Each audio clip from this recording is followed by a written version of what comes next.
ನಮಸ್ಕಾರ ಗೆಳೆಯರಿ, stock market Kannada ಚಾನಲ್ಗೆ ಸ್ವಾಗತ ಸುಸ್ವಾಗತ. ಗೆಳೆಯರಿ, ವಿಡಿಯೋದಲ್ಲಿ ಇವತ್ತಿನ ನಮ್ಮ ಮಾರ್ಕೆಟ್ ಪರ್ಫಾರ್ಮೆನ್ಸ್ ಬಗ್ಗೆ ತಿಳ್ಕೊಳ್ಳೋಣ. ಹಾಗೆ ಇವತ್ತು ನಮ್ಮ ಮಾರ್ಕೆಟ್ ಅಥವಾ ಸೆನ್ಸೆಕ್ಸ್ ಹೊಸ ಮೈಲ್ ಸ್ಟೋನ್ ಅನ್ನು ಕೂಡ ಅಚೀವ್ ಮಾಡ್ತು. ಈ ಮೈಲ್ ಸ್ಟೋನ್ ಅಚೀವ್ ಆಗ್ಲಿಕ್ಕೆ ಕಾರಣಗಳೇನು ಅನ್ನೋದ್ರ ಬಗ್ಗೆ ಕೂಡ ಒಂದಷ್ಟು ವಿಚಾರಗಳನ್ನ ನಾವು ತಿಳ್ಕೊಳ್ಳುವಂತ ಪ್ರಯತ್ನ ಮಾಡೋಣ. ಮೊದಲಿಗೆ ಡಿಸ್ಕ್ಲೇಮರ್ ಕೊಡ್ಲಿಕ್ಕೆ ಇಷ್ಟಪಡ್ತೀನಿ. ಇಲ್ಲಿ ಕೆಲವು ಸ್ಟಾಕ್ಗಳನ್ನು ಕೂಡ ಕವರ್ ಮಾಡ್ತಾ ಇದ್ದೀನಿ. ಆ ಯಾವುದೇ ಸ್ಟಾಕ್ ಅನ್ನ ನಾನು ರೆಕಮೆಂಡ್ ಮಾಡ್ತಿಲ್ಲ. ನೀವು ಫರ್ದರ್ ಸ್ಟಡಿ ಮಾಡಿ ಡಿಸಿಷನ್ ತಗೊಳ್ಬಹುದು. ಆಸ್ ಎ ಎಜುಕೇಶನಲ್ ಪರ್ಪಸ್ ನಾನು ಈ ವಿಡಿಯೋನ ನಿಮ್ಮ ಮುಂದೆ ತರ್ತಾ ಇದ್ದೀನಿ. ಹಾಗಾದ್ರೆ ಇವತ್ತಿನ ನಮ್ಮ ಮಾರ್ಕೆಟ್ ಪರ್ಫಾರ್ಮೆನ್ಸ್ ಅನ್ನು ನೋಡೋದಾದ್ರೆ ನಿಫ್ಟಿಯಲ್ಲಿ ನೋಡಬಹುದು 162 ಪಾಯಿಂಟ್ಸ್ ಅಥವಾ 0.67% ಪಾಸಿಟಿವ್ ಪರ್ಫಾರ್ಮೆನ್ಸ್ ಕಂಡು ಬಂದಿದೆ. ತುಂಬಾ ಚೆನ್ನಾಗಿ ಪರ್ಫಾರ್ಮೆನ್ಸ್ ಕಂಡು ಬಂತು. ಗ್ಯಾಪ್ ಅಪ್ ಓಪನ್ ಆಯಿತು ಆಸ್ ಎಕ್ಸ್ಪೆಕ್ಟೆಡ್. ಯಾಕಂದ್ರೆ ಮಾರ್ನಿಂಗ್ ವಿಡಿಯೋದಲ್ಲಿ ನಾವು ನೋಡಿದ್ವಿ ಗಿಫ್ಟ್ ನಿಫ್ಟಿ ಒಳ್ಳೆ ಪ್ರಮಾಣದಲ್ಲಿ ಪಾಸಿಟಿವ್ ಟ್ರೇಡ್ ಆಗ್ತಾ ಇತ್ತು. ಹಾಗಾಗಿ ಎಕ್ಸ್ಪೆಕ್ಟೇಷನ್ ಅಂತೂ ಇತ್ತು ಗ್ಯಾಪ್ ಅಪ್ ಓಪನ್ ಆಗ್ಬೋದು ಅಂತ. ಅದೇ ರೀತಿ ಗ್ಯಾಪ್ ಅಪ್ ಅಲ್ಲಿ ಓಪನ್ ಆಯ್ತು. ನಂತರ ಕೂಡ ಅದೇ ರೀತಿಯ ಪರ್ಫಾರ್ಮೆನ್ಸ್ ಕಂಟಿನ್ಯೂ ಆಯ್ತು. ಕೊನೆಯಲ್ಲಿ ಇನ್ನೂ ಸ್ವಲ್ಪ ಐಗೋಗಿ ಕ್ಲೋಸಿಂಗ್ ಅನ್ನ ಕೊಟ್ಟಿದೆ. ಜೊತೆಗೆ ಆಲ್ ಟೈಮ್ ಐ ನೋಡಬಹುದು ಅಥವಾ 52 ವೀಕ್ ಐ 24,309. ಇವತ್ತಿನ ಐ ಕೂಡ ನೋಡಬಹುದು 24,309. ನಿಫ್ಟಿ ಕೂಡ ಇವತ್ತು ಆಲ್ ಟೈಮ್ ಐ ಅನ್ನ ಅಚೀವ್ ಮಾಡಿದೆ.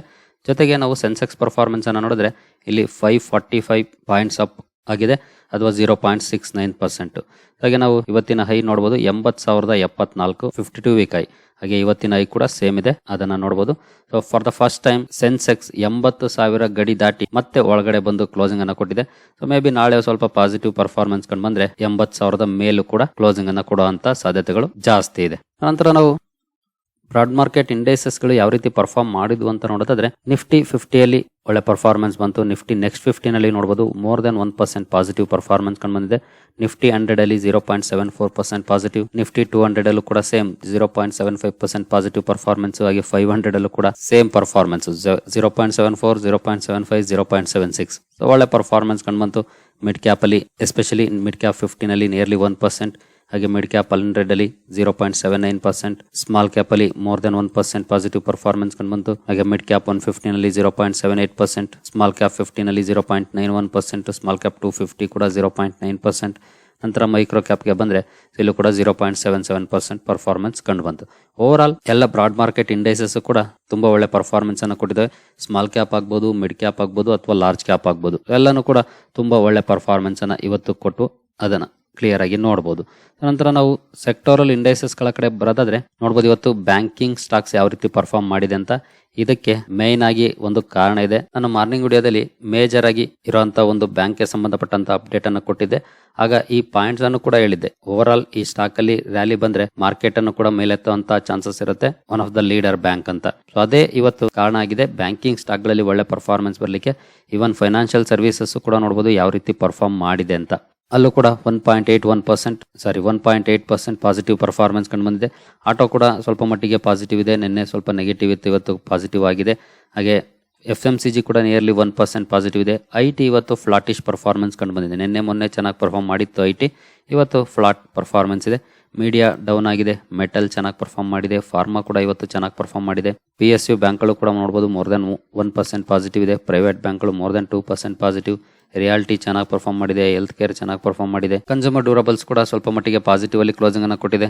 ಆಯಿಲ್ ಅಂಡ್ ಗ್ಯಾಸ್ ಫ್ಲಾಟ್ ಇದೆ ಪರ್ಫಾರ್ಮೆನ್ಸ್ ಇವತ್ತು. ಹಾಗಾದ್ರೆ ಇವತ್ತು ಮಾರ್ಕೆಟ್ ಅನ್ನ ಲೀಡಿಂಗ್ ಫ್ರಮ್ ದ ಫ್ರಂಟ್ ಅಂದ್ರೆ ಯಾವ ಸ್ಟಾಕ್ ಅಂತ ನೋಡೋದಾದ್ರೆ ಅದು HDFC ಬ್ಯಾಂಕ್ ಅಂತ ಹೇಳ್ಬೋದು. ಇದು ನೀವು ಇಲ್ಲಿ ನೋಡಬಹುದು ಬರೀ 2% ಅಪ್ ಆಗಿರ್ಬೋದು, ಆದ್ರೆ ಈ stock over all market sentiment ಅನ್ನ ಬದಲಾಯಿಸುತ್ತೆ. ಯಾಕೆ ಅಂತಂದ್ರೆ ಇದರ ವೆಯ್ಟೇಜ್ ನ ಕಾರಣಕ್ಕೆ. ನೀವು ಇಲ್ಲಿ ನೋಡಬಹುದು HDFC ಬ್ಯಾಂಕ್ ಆಲ್ಮೋಸ್ಟ್ 12% ವೆಯ್ಟೇಜ್ ಇದೆ ನಿಫ್ಟಿ 50ಯಲ್ಲಿ. Next Reliance Industries almost 10%. So ಅಂದ್ರೆ ರಿಲಯನ್ಸ್ಗೂ HDFC ಬ್ಯಾಂಕ್ ನಿಯರ್ಲಿ 2% ವ್ಯತ್ಯಾಸ ಇದೆ ವೆಯ್ಟೇಜ್ ಅಲ್ಲಿ. ಜೊತೆಗೆ ಬ್ಯಾಂಕಿಂಗ್ ಸೆಕ್ಟರ್ ಅಲ್ಲಿ number 1 stock according to market cap ಆಗಿರ್ಬೋದು ಅಥವಾ ಕಂಪನಿಯ ಪರ್ಫಾರ್ಮೆನ್ಸ್ ಮೇಲೆ ಆಗಿರ್ಬೋದು, ಎಲ್ಲ ಕೂಡ ಲೀಡಿಂಗ್ ಫ್ರಮ್ ದ ಫ್ರಂಟ್ ಅಂತ ಹೇಳ್ಬೋದು. ಬ್ಯಾಂಕಿಂಗ್ ಸೆಕ್ಟರ್ ನ ಸ್ಟಾಕ್ ಗಳಲ್ಲಿ 13 ಲಕ್ಷ ಕೋಟಿಗಿಂತ ಜಾಸ್ತಿ ಮಾರ್ಕೆಟ್ ಕ್ಯಾಪ್ ಇರುವಂತಹ ಸ್ಟಾಕ್. ಸೊ ಲೀಡರ್ ಸ್ಟಾಕ್ ಅಲ್ಲಿ ಒಳ್ಳೆ ಪರ್ಫಾರ್ಮೆನ್ಸ್ ಕಂಡು ಬಂದ್ರೆ ಆಬ್ವಿಯಸ್ಲಿ ಬೇರೆ ಕಂಪನಿಗಳಲ್ಲೂ ಕೂಡ ಅದರ ಇಂಪ್ಯಾಕ್ಟ್ ಆಗುತ್ತೆ. ಕ್ಯಾಸ್ಕೇಡಿಂಗ್ ಎಫೆಕ್ಟ್ ಅಂತಾರೆ. ಸೊ ಇದು ಈ ರೀತಿ ಪರ್ಫಾರ್ಮ್ ಮಾಡ್ಲಿಕ್ಕೆ ಕಾರಣ ಅಂತೂ ಈಗಾಗಲೇ ಮಾರ್ನಿಂಗ್ ವಿಡಿಯೋದಲ್ಲಿ ಒಂದು ರೀಸನ್ ಅನ್ನ ಕೊಟ್ಟಿದ್ದೆ. ನಾನೀಗ HDFC ಬ್ಯಾಂಕ್ ನ ಶೇರ್ ಹೋಲ್ಡಿಂಗ್ ಪ್ಯಾಟರ್ನ್ ಓಪನ್ ಮಾಡಿದ್ದೀನಿ. ಇಲ್ಲಿ FIS ಹೋಲ್ಡಿಂಗ್ ಅರೌಂಡ್ 55% ಇದೆ ಅನ್ನೋಂತ ಅಪ್ಡೇಟ್ ಇತ್ತು. ಈಗ ಅದು 47.17% ಗೆ ಬಂದಿದೆ. ಇದು ಈ ಕಂಪನಿಗೆ ಒಂದು ಅಡ್ವಾಂಟೇಜ್ ಅನ್ನ ತಂದು ಕೊಡ್ತಾ ಇದೆ. ಏನು ಆ ಅಡ್ವಾಂಟೇಜ್ ಅಂತಂದ್ರೆ ನೀವು ಇಲ್ಲಿ ನೋಡಬಹುದು HDFC bank spell of underperformance may over as MSCI weight likely to increase. ಅಂದ್ರೆ MSCI ಇಂಡೆಕ್ಸ್ ಅಲ್ಲಿ ಈಗಾಗಲೇ ಸ್ಟಾಕ್ ಇದೆ, ಅದರಲ್ಲಿ ವೆಯ್ಟೇಜ್ ಇನ್ಕ್ರೀಸ್ ಆಗ್ಬಹುದು ಅನ್ನೋಂತ ಮಾತುಗಳು ಕೇಳಿ ಬರ್ತಾ ಇದೆ. ಇನ್ ಕೇಸ್ ವೆಯ್ಟೇಜ್ ಇನ್ಕ್ರೀಸ್ ಆದ್ರೆ ಅದರಿಂದ ಸುಮಾರು $5 ಬಿಲಿಯನ್ ಇನ್ಫ್ಲೋ ಬರುವಂತ ಸಾಧ್ಯತೆಗಳನ್ನ ಅನಲಿಸ್ಟ್ ಕೊಡ್ತಿದ್ದಾರೆ. ಅದು HDFC ಬ್ಯಾಂಕ್ ನಲ್ಲಿ ಪಾಸಿಟಿವ್ ಮೊಮೆಂಟಮ್ ಅನ್ನು ತಂದು ಕೊಡ್ತಾ ಇದೆ. ಜೊತೆಗೆ ಇತರೆ ಸ್ಟಾಕ್ ಗಳಿಗೂ ಕೂಡ ಅದು ಪಾಸಿಟಿವ್ ಮೊಮೆಂಟಮ್ ಅನ್ನು ತಂದು ಕೊಡ್ತಾ ಇದೆ, ಒಳ್ಳೆ ಪರ್ಫಾರ್ಮೆನ್ಸ್ ಕೊಡ್ಲಿಕ್ಕೆ. ಇಲ್ಲಿ ನೋಡಬಹುದು share holding data for June 2024 released on July 2 showed that foreign ownership in HDFC bank stood at 54.83%. ಅಂದ್ರೆ ನಾವು ಸ್ಕ್ರೀನರ್ ಅಲ್ಲಿ ನೋಡಿದ್ರೆ ನಮಗೆ 47.17% ಕಾಣ್ತಾ ಇದೆ. ಬಟ್ ಇನ್ ಡೀಪರ್ ಹೋದ್ರೆ ಇಲ್ಲಿ ಕೆಲವೊಂದು ಬದಲಾವಣೆಗಳಿರ್ತವೆ. ನೀವು ಇಲ್ಲಿ ನೋಡಬಹುದು, which makes it eligible for increase in MSCI weight during upcoming August 2024 ರೀಬ್ಯಾಲೆನ್ಸಿಂಗ್.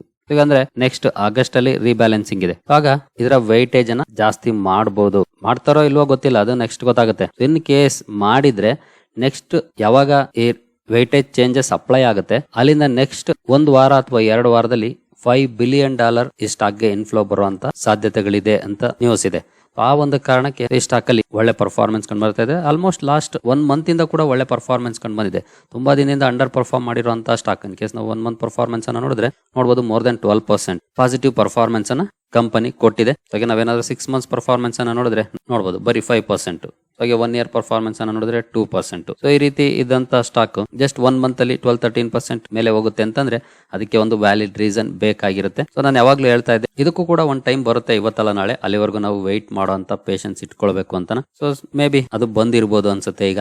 So in case ಈಗ ಎಕ್ಸ್ಪೆಕ್ಟೇಷನ್ ಇರೋ ರೀತಿ ವೈಟೇಜ್ ಏನಾದ್ರೂ ಜಾಸ್ತಿ ಆದ್ರೆ ಅದು ಆಬ್ವಿಯಸ್ಲಿ ಇನ್ನೂ ಒಳ್ಳೆ ಪರ್ಫಾರ್ಮೆನ್ಸ್ ಅನ್ನ ಕೊಡ್ಲಿಕ್ಕೆ ಕಾರಣ ಆಗುತ್ತೆ. ಇಲ್ಲಿ ನೋಡಬಹುದು, money controllers exclusively reported in May this year that foreign brokerages Macquarie noted in a sales note that based on FIA selling in February and May, HDFC Bank's MSCI India weight should double in the August rebalance. This could potentially bring passive buying of 5.2 billion or 281 million shares into the stock. So ನೋಡಬಹುದು currently HDFC bank MSCI index ಅಲ್ಲಿ according to weight 4th rank ಅಲ್ಲಿ ಇದೆ, 3.89% weightage ನ ಮೂಲಕ. So almost ಇದು double ಆಗ್ಬಹುದು ಅಂತ ಹೇಳ್ತಿದ್ದಾರೆ, 3.89% ಇರೋದು. ಸೊ ನೋಡೋಣ ಯಾವ ರೀತಿ ಅಪ್ಡೇಟ್ ಗಳು ಬರುತ್ತೆ, ಆಗ ನಮಗೆ ಇನ್ನೂ ಕ್ಲಾರಿಟಿ ಗೊತ್ತಾಗುತ್ತೆ MSCI ಇಂದ ಅಫಿಷಿಯಲ್ ಅನೌನ್ಸ್ಮೆಂಟ್ ಬಂದಾಗ. ಸೊ ಹಾಗೆ ಇಲ್ಲಿ ಒಳ್ಳೆ ಪರ್ಫಾರ್ಮೆನ್ಸ್ ಕಂಡು ಬರ್ಲಿಕ್ಕೆ ಕಾರಣ ಕೂಡ ಇದೆ. ನೀವು ಇಲ್ಲಿ ನೋಡಬಹುದು domestic funds HDFC bank stock. ಸುಮಾರು ಮ್ಯೂಚುವಲ್ ಫಂಡ್ ಗಳಿದಾವೆ, ಅವುಗಳು ಕೂಡ HDFC ಬ್ಯಾಂಕ್ ಕಡೆ ನೋಡ್ತಿದ್ದಾವೆ ಈಗ. ಯಾಕೆಂತಂದ್ರೆ ನಿಮಗೆ ಗೊತ್ತಿದೆ, ಎಲೆಕ್ಷನ್ ಆದ್ಮೇಲೆ ಎಲ್ಲ ನೋಡ್ತಾ ಇದ್ದಿದ್ದು ರಿಸಲ್ಟ್ ನಂತರ ಯಾವ ಸ್ಟಾಕ್ ಅಂಡರ್ ಪರ್ಫಾರ್ಮ್ ಮಾಡಿದೆ ಅಂತ ಕಡೆ. ಅದರಲ್ಲಿ ಇದು ಒಂದು ಅಂಡರ್ ಪರ್ಫಾರ್ಮೆನ್ಸ್ ಅನ್ನ ಮಾಡಿದಂತಹ ಸ್ಟಾಕ್. ಯಾಕೆಂತಂದ್ರೆ ಎಲೆಕ್ಷನ್ ರಿಸಲ್ಟ್ಸ್ ಅಲ್ಲಿ ಏನಾದ್ರೂ ಹೆಚ್ಚು ಕಡಿಮೆ ಆಗಿ ಸರ್ಕಾರಕ್ಕೆ ತೊಂದರೆ ಆದ್ರೆ ನೆಕ್ಸ್ಟ್ ಒಳ್ಳೆ ಪರ್ಫಾರ್ಮ್ ಮಾಡ್ತಿದ್ದಂತಹ ಸ್ಟಾಕ್ ಗಳು ಅಂತಂದ್ರೆ ಅದು ಹಿಂದೆ ಅಂಡರ್ ಪರ್ಫಾರ್ಮೆನ್ಸ್ ಅನ್ನ ಮಾಡಿರುವಂತಹ ಸ್ಟಾಕ್ ಗಳೇ ಆಗಿರ್ತಿದ್ವು. ಅದರಲ್ಲಿ ಮುನ್ನೆಲೆಯಲ್ಲಿ ಇದ್ದಿದ್ದು HDFC ಬ್ಯಾಂಕ್ ಅಂತ ಒಳ್ಳೆ ಪರ್ಫಾರ್ಮೆನ್ಸ್ ಅನ್ನ ಮಾಡಿರ್ಲಿಲ್ಲ. ಆಲ್ ಟೈಮ್ ಐಯಲ್ಲಿ ಇದ್ರೂ ಕೂಡ ಮಾರ್ಕೆಟ್ ಇದರಲ್ಲಿ ಅಂತ ಒಳ್ಳೆ ಪರ್ಫಾರ್ಮೆನ್ಸ್ ಬಂದಿರಲಿಲ್ಲ. ಹಾಗಾಗಿ ಎಲ್ಲರ ಗಮನ ಈ ಸ್ಟಾಕ್ ಮೇಲೆ ಇದ್ದೇ ಇರ್ತಾ ಇತ್ತು. ಅದು ಕೂಡ ಪಾಸಿಟಿವ್ ಮೊಮೆಂಟಮ್ ಅನ್ನ ತಂದು ಕೊಡ್ತಾ ಇತ್ತು. ಈಗಲೂ ಕೂಡ ಅದು ಪಾಸಿಟಿವ್ ಮೊಮೆಂಟಮ್ ಅನ್ನ ತಂದು ಕೊಟ್ಟಿದೆ ಅಂತ ಹೇಳ್ಬೋದು, ಲಾಸ್ಟ್ 1 ಮಂತ್ ಅಲ್ಲಿ ರೈಸ್ ಆಗಿರೋದನ್ನ ನೋಡಿದ್ರೆ. ಸೊ ನೋಡೋಣ ಇನ್ನು ಮುಂದುವರೆದು ಯಾವ ರೀತಿಯ ನ್ಯೂಸ್ ಗಳು ಬರ್ತವೆ ಅಂತ. ಹಾಗೆ ನಾವು ಅವಾಗಲೇ ನಾವು ವೈಟೇಜ್ ಅನ್ನ ನೋಡಿದ್ವಿ. ಇಲ್ಲಿ ನೋಡಬಹುದು ಫೈನಾನ್ಷಿಯಲ್ ಸರ್ವಿಸಸ್ ವೈಟೇಜ್ ಎಷ್ಟಿದೆ ಅಂತ, 34.4% ವೈಟೇಜ್ ಇದೆ. ಸೊ ಹಾಗಾಗಿ financial services and banking stock ಗಳು ಚೆನ್ನಾಗಿ ಪರ್ಫಾರ್ಮ್ ಮಾಡಿದ್ರೆ ಅಬ್ವಿಯಸ್ಲಿ ಮಾರ್ಕೆಟ್ ಮೇಲೆ ಹೋಗ್ಬಿಡುತ್ತೆ ಮೋಸ್ಟ್ ಆಫ್ ದ ಟೈಮ್. ಹಾಗಂತ ಎಲ್ಲಾ ಸಲ ಅಲ್ಲದೆ ಇರಬಹುದು, but most of the time. ಇಲ್ಲಿ ಫೈನಾನ್ಷಿಯಲ್ ಸರ್ವಿಸಸ್ ಸ್ಟಾಕ್ ಗಳಲ್ಲಿ ಸೇಮ್ ಬ್ಯಾಂಕ್ ಗಳಿದಾವೆ, HDFC bank, ICICI bank, Kotak Mahindra bank, SBI. ಯಾವೆಲ್ಲ ಕಂಪನಿಗಳು ಬ್ಯಾಂಕಿಂಗ್ ಸೆಕ್ಟರ್ ನ ನಿಫ್ಟಿ ಬ್ಯಾಂಕ್ ಇಂಡೆಕ್ಸ್ ಅಲ್ಲಿ ಇದಾವೆ ಅವುಗಳು ಇಲ್ಲಿ ಇದಾವೆ. ಅದ್ರ ಜೊತೆ ಬೇರೆ ಕಂಪನಿಗಳು ಕೂಡ ಇದಾವೆ, NBFC ಗಳು ಕೂಡ ಇದಾವೆ ಫೈನಾನ್ಷಿಯಲ್ ಸರ್ವಿಸಸ್ ಅಲ್ಲಿ. ಇವತ್ತು ನೋಡಬಹುದು PFC ನಲ್ಲಿ more than 5% ರ್ಯಾಲಿ, REC ನಲ್ಲಿ more than 4%, IDFC nearly 3%, Chola finance 3%, Kotak Mahindra ನೋಡಬಹುದು ಇಲ್ಲೂ ಕೂಡ ಒಳ್ಳೆ ಪರ್ಫಾರ್ಮೆನ್ಸ್ ಬಂದಿದೆ, more than 2%. ಆಕ್ಸಿಸ್ ಬ್ಯಾಂಕ್ ಕೂಡ ನಿಯರ್ಲಿ 2% ಪಾಸಿಟಿವ್ ಇದೆ, SBI ಕೂಡ ನಿಯರ್ಲಿ 2%, ಬಜಾಜ್ ಫೈನಾನ್ಸ್ ಅಲ್ಲಿ 1.39%. ಸೊ ಒಂದೇ ಒಂದು ಸ್ಟಾಕ್ ನೆಗೆಟಿವ್ ಅಲ್ಲಿ ಕ್ಲೋಸಿಂಗ್ ಅನ್ನ ಕೊಟ್ಟಿರೋದು, ಅದು ಮುತ್ತೂಟ್ ಫೈನಾನ್ಸ್. ನೋಡಬಹುದು 0.5% ಡೌನ್ ಅಲ್ಲಿ ಸ್ಟಾಕ್ ಕ್ಲೋಸಿಂಗ್ ಅನ್ನ ಕೊಟ್ಟಿದೆ. ಇನ್ನೆಲ್ಲಾ ಕಡೆ ಕೂಡ ಪಾಸಿಟಿವ್ ಪರ್ಫಾರ್ಮೆನ್ಸ್ ಬಂದಿದೆ. ಇದು ಓವರ್ ಆಲ್ ನಮ್ಮ ಮಾರ್ಕೆಟ್ ನೇ ಮೇಲೆ ಎತ್ತಿತು ಅಂತಾನೆ ಹೇಳ್ಬೋದು. ಫೈನಾನ್ಷಿಯಲ್ ಸೆಕ್ಟರ್ ನ ಸ್ಟಾಕ್ ಗಳಲ್ಲಿ ಬಂದಂತ ಒಳ್ಳೆ ಪರ್ಫಾರ್ಮೆನ್ಸ್ ಜೊತೆಗೆ HDFC ಗೆ ಇದ್ದಂತ ಒಂದು ಪಾಸಿಟಿವ್ ನ್ಯೂಸ್ ಕೂಡ ಓವರ್ ಆಲ್ ಸೆಕ್ಟರ್ ಅಲ್ಲಿ ಒಂದು ಪಾಸಿಟಿವ್ ಮೊಮೆಂಟಮ್ ಅನ್ನ ತಂದು ಕೊಟ್ಟಿದೆ ಅಂತಾನೆ ಹೇಳ್ಬೋದು. ಜೊತೆಗೆ ಇದ್ರ ಜೊತೆ ಇನ್ನು ಕೆಲವು ಪಾಯಿಂಟ್ ಗಳು ಇದಾವೆ, especially global markets. Dow Jones ನೋಡಬಹುದು, ಇಲ್ಲೂ ಕೂಡ ಅಂದ್ರೆ Dow Jones futures positive performance ಇತ್ತು. ನಂತರ ಯುರೋಪಿಯನ್ ಮಾರ್ಕೆಟ್ಸ್ ಕೂಡ ನೋಡಬಹುದು ಪಾಸಿಟಿವ್ ಅಲ್ಲೇ ಕ್ಲೋಸಿಂಗ್ ಅನ್ನ ಕೊಟ್ಟಿದ್ದಾವೆ, ಟ್ರೇಡ್ ಆಗ್ತಿದಾವೆ ಇನ್ನು ಕೆಲವು. ಓವರ್ ಆಲ್ ಒಳ್ಳೆ ಪರ್ಫಾರ್ಮೆನ್ಸ್ ಗ್ಲೋಬಲ್ ಲೆವೆಲ್ ಇಂದ ಕೂಡ ಇತ್ತು. ಜೊತೆಗೆ ಏಷ್ಯನ್ ಮಾರ್ಕೆಟ್ಸ್ ಕೂಡ ನೋಡಬಹುದು, ಎಲ್ಲ ಕಡೆ ಒಳ್ಳೆ ಪರ್ಫಾರ್ಮೆನ್ಸ್ ಕಂಡು ಬಂತು. ಗ್ಲೋಬಲ್ ಕ್ಯೂಸ್ ಕೂಡ ಪಾಸಿಟಿವ್ ಇತ್ತು ಇವತ್ತು. ಮೇಜರ್ ಆಗಿ ಈ 2 ರೀಸನ್ ಗಳು ಅಂತಾನೆ ಹೇಳ್ಬೋದು ನಮ್ಮ ಮಾರ್ಕೆಟ್ ನ ಮತ್ತೊಮ್ಮೆ ಆಲ್ ಟೈಮ್ ಹೈಗೆ ತಗೊಂಡೋಗಿದ್ದು. ಜೊತೆಗೆ ಸೆನ್ಸೆಕ್ಸ್ ಒಂದು ಮೈಲ್ ಸ್ಟೋನ್ ಟಚ್ ಮಾಡ್ಲಿಕ್ಕೂ ಕೂಡ ಕಾರಣ ಆಗಿದ್ದು. ಸರಿ ಗೆಳೆಯರೆ, ಇಲ್ಲಿಗೆ ಈ ವಿಡಿಯೋನ ವೈಂಡ್ ಅಪ್ ಮಾಡ್ತಿದ್ದೀನಿ. ನೆಕ್ಸ್ಟ್ ವಿಡಿಯೋದಲ್ಲಿ ಸ್ಟಾಕ್ ಗಳ ಬಗ್ಗೆ ತಿಳ್ಕೊಳ್ಳೋಣ. ಮುಂದಿನ ವಿಡಿಯೋದಲ್ಲಿ ಸಿಗೋಣ. ಅಲ್ಲಿವರೆಗೂ ಜೈ ಹಿಂದ್, ಜೈ ಕರ್ನಾಟಕ.